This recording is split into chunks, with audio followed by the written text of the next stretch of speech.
shit ass. Wanna see me speedrun?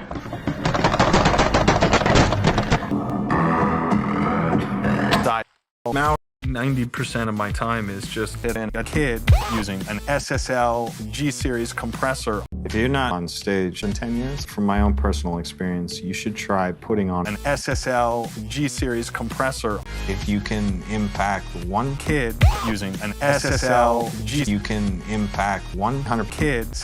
This can all be done correctly with minimal amount of mouse.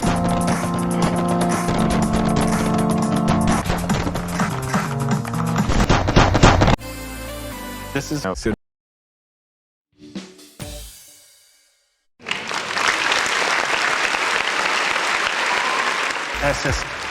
now.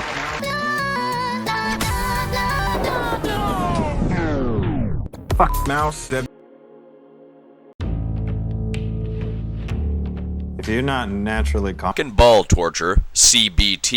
And that's my stage right now. G-Series compressor. I totally know.